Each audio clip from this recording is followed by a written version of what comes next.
Welcome to the Go to War podcast with your host, John Paramore.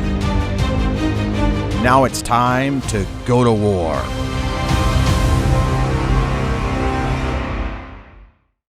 Hey, what's up, everybody? Welcome to the Go to War podcast. This is your host, John Paramore. I'm going to go through a ton of stuff today. You know, I like to keep these podcasts relatively short. We usually keep them under 20 minutes.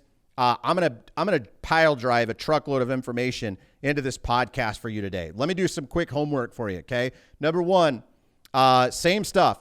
This podcast is not sponsored. I'm not paid to do this podcast. I don't have anybody outside sources. We don't run ads for this podcast. None of that stuff, right? The currency I ask from you on this podcast, if you're listening to it, if you get something from this podcast, like it, comment, and share it. Leave a review if you haven't done so already. Download the podcast so you're constantly getting updates when we release new ones. But please, please, please like it, comment, and share on this podcast if you're getting something from it so we can continue to do this work, okay? Number two, you're listening to this podcast.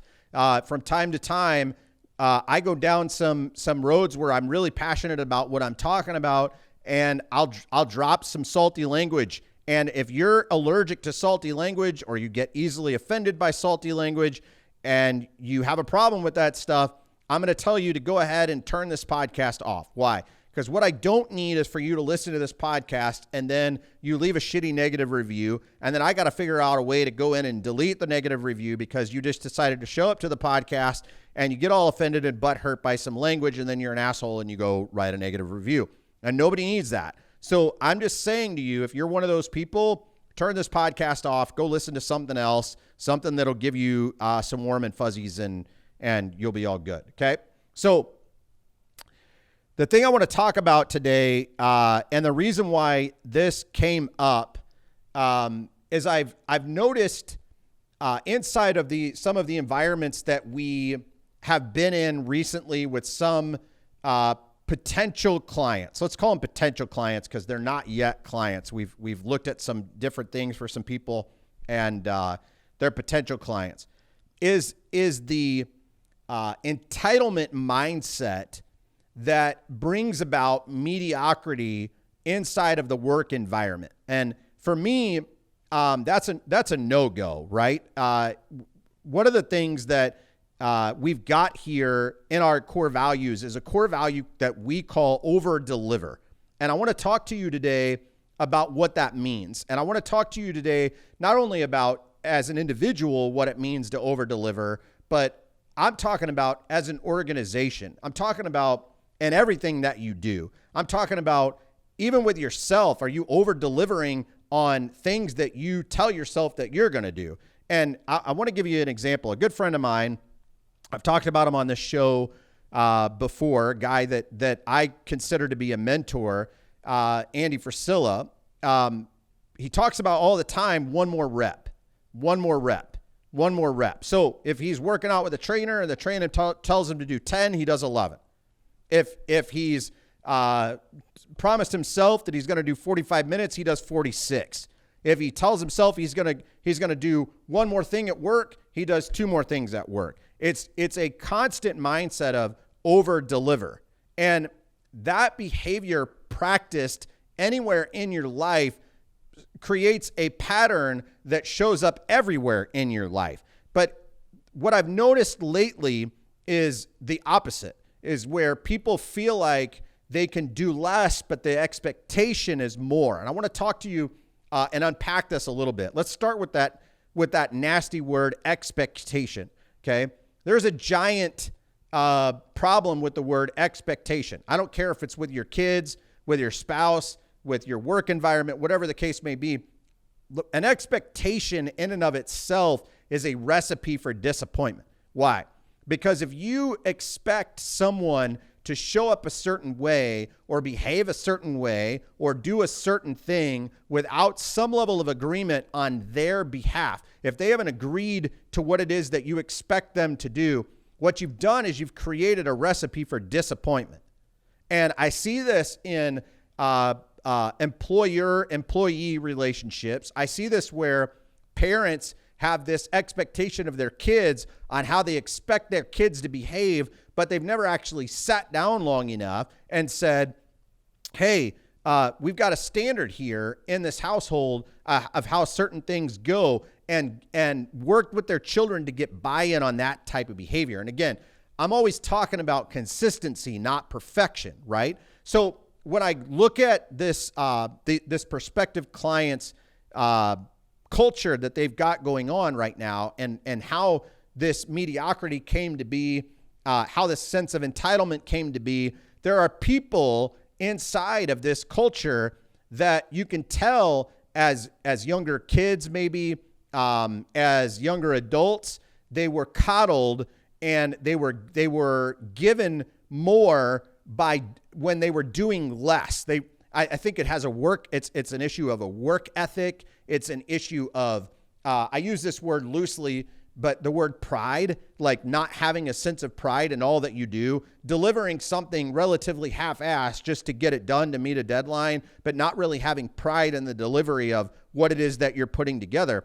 And that's what we're talking about with the core value of over-deliver. Like, don't just deliver it. Like, okay, so we've all been out to eat before, right? We've all been to a restaurant. You go into the restaurant and it talks about, you've seen a commercial, maybe whatever. It talks about like how something is going to be delivered to you, how it's going to taste, how the environment feels, whatever. And you kind of go through the motions with the restaurant. And when it comes time to pay the bill, there's like this hesitancy on your part to give the credit card and pay the bill, because you're kind of like, man, that meal kind of sucked. That meal was kind of half-assed. The service was half-assed. The environment is half-assed. Everything about it is half-assed, yet you still get a bill and you're still expected to pay full price. So, and then if you flip it on the other side, we've all been to environments, restaurants, facilities where you pay and you're like, damn, I would have paid twice this amount because the delivery is legit. The taste is legit. The feeling is legit. Everything about what gets delivered is over-deliver. You're just like, wow. And I've been to places in different states, different cities where it's like, I get a check for several $100s to go out to eat. And I'm like, damn, I probably would have paid more because this was a legit experience. So the thing I brought up to the owner the day that we finished talking to them was the problem that exists inside the organization is the team is being rewarded for mediocre delivery. There's no over-deliver to the client. There's no over-deliver to with a sense of pride in what you're doing. And everything being sent or delivered is just mediocre. It's just meh, right? But because there was no clarity and agreement, there is an expectation now that's like, well, if I put in my time, my 40 hours, quote unquote, for the week, I deserve to be paid X, Y, and Z, despite what I've actually delivered in that time frame. And I want to tell you guys today, like if you're listening to this and you're not a business owner, I'm going to tell you, you should work your ass off to over deliver. I made a post today. And one of the things that I wrote in this post today was, you as a individual employee, if you're not the business owner, should do everything you can in your power to make yourself unfireable. And it's 3 simple steps to do that. Show up every day with excitement, ready to kick ass and do the best you can. Prepare and plan to execute and execute at a very high level and deliver big ass results. That's what over delivering looks like. That's all it is. And just that behavior alone and having that mindset makes you unfireable. But I can tell you, as a guy who's built numerous amounts of cultures, been inside of numerous environments, have physically told certain people and clients that we've worked with, hey, these 5 people need to be shit canned because they show up with a terrible attitude. They do have ass work. They barely do what they're expected to do. They put in their 40 hours and then they're first fucking people on Friday asking you for a check. Cut them loose, because that's poison and toxic to the environment.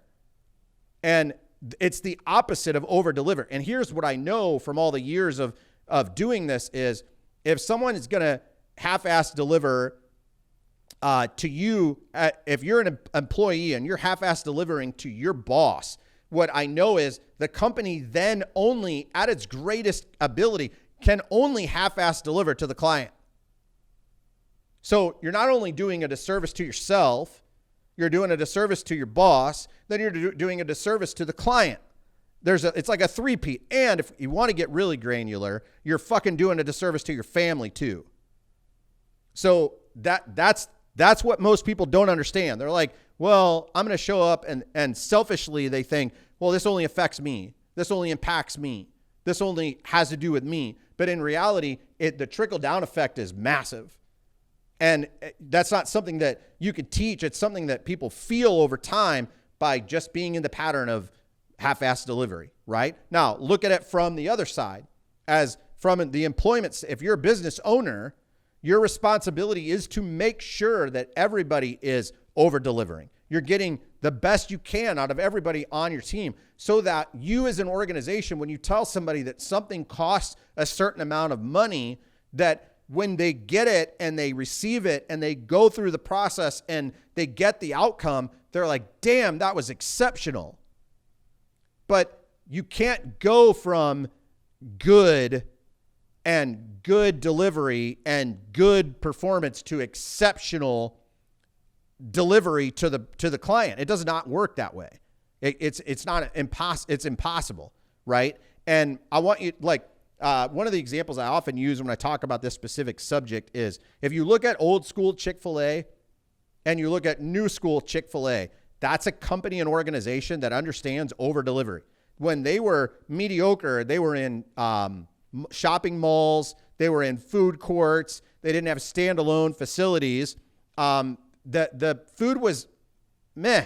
It was okay, right? And if you follow the trends of the history of Chick-fil-A, the company started to take a mega nosedive. Like it was on the verge of going out of business. And finally, they took on a new CEO that walked in and said, do you know why we're bottoming out? And the owner was like, I have no idea. They're like, because we've created an environment and culture of underwhelming under-delivery. And they were like, well, what do we need to do to change it? So they build a solution to change it. Little things, man, like we're all going to be dressed a certain way. We're going to speak a certain way. We're going to hire some people that behave a certain way.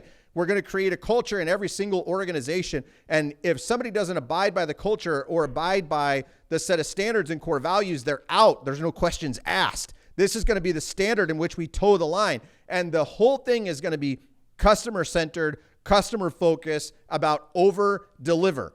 Everything we do is over-deliver. If you walk through that place and one of your kids is acting like an asshole and they knock the tray of food out of your hand and all of it falls on the floor, they walk out, they literally go and print your receipt and redeliver the food to you without asking you to even pay for it anymore. I've actually seen my own kid, my daughter, when she was a little bit younger, walking and drops her drink on the floor. The drink spills everywhere.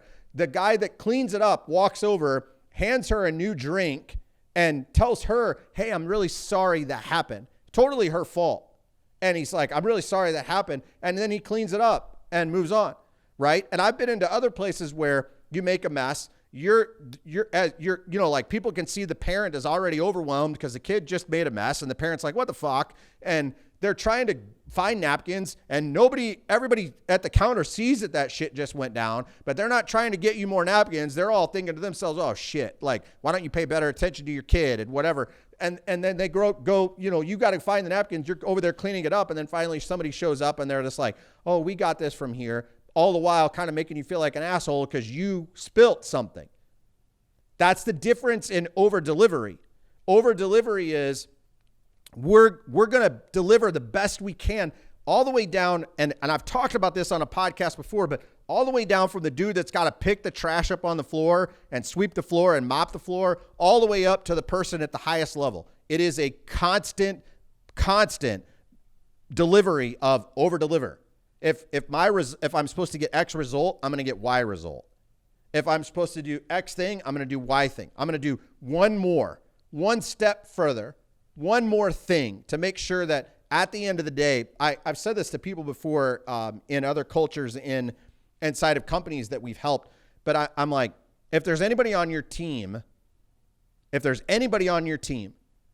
at the end of the week when pay period comes, that you go to write that check and you cringe a little bit, you're kind of like, I don't know that I really want to write that out. Like those people have to go, because that's your inner self, your inner soul that is telling you, I'm not getting what I need out of this person. The agreement that was set is not being fulfilled. Now, I want to put a caveat there and say, if you're a business owner and all you do is hand out expectations, but there's no real agreement, there's no clarity and things like that, that's your own fault. So you've got to clean that up first and then say, okay, if you can ask, Katie and I talk about this all the time, right? If you're going to let somebody go, the question that you should ask as an employer is, did I do everything I could to help this person succeed? If the answer is no, you're making a mistake. You need to further develop your process and work with that person and see if you can get to a position in which they can win. If the answer is yes, and they're still not doing the work and they're still under delivering, it's time to separate and let them go. Okay. That's, again, another podcast, another day. But the point to this is, I want you to, just like we do with a lot of podcasts, I want you to really think about where in your life right now are you under delivering? Where in your life are you kind of half-assing something to get it done so that you can say you got it done? And then I want you to look at where in your life are you over-delivering? Where are you doing way more than is expected of you or that is agreed of you? Where are you doing way more than for your spouse and your kids and yourself and things like that? Is it a constant pattern of under-delivering and you know you're dropping the ball in a whole truckload of places? Or is it a constant pattern of over-delivering and you know that you're far exceeding whatever anybody else thinks of you or expects from you or in some type of an agreement has agreed of you? You're only going to live in one of two. And maybe you look at it and say, well, in some areas I'm under-delivering, in some areas I'm over-delivering. That's probably a little bit of a non-realistic assessment, because what I've found to be mostly true is if you're under-delivering in one spot, you're likely under-delivering in a lot of spots. You just got to be honest with yourself and really take inventory on where you are. Okay, so I want you guys to take inventory of that. I want you to start getting clear of what would have to happen in your world to make sure that the majority of the people in your business are over-delivering, the majority of the people in your personal life are over-delivering, and that you're constantly over-delivering for other people. And the best way for you to over-deliver to other people is to seek how you can best serve them. That's one way that I've learned over time. In order for me to over-deliver for my wife, I need to seek first how I can best serve her. In order to over-deliver for my kids, I need to seek first how I can best serve them. In order to over-deliver for people inside my environments, I need to seek first how I can best serve them. It's a servant type of mentality. It's not a self-service type of mentality. Okay, so take inventory on that with what you will. So thanks again for listening to the podcast. Really take inventory of where you are with these things and then get your mind right and go to war.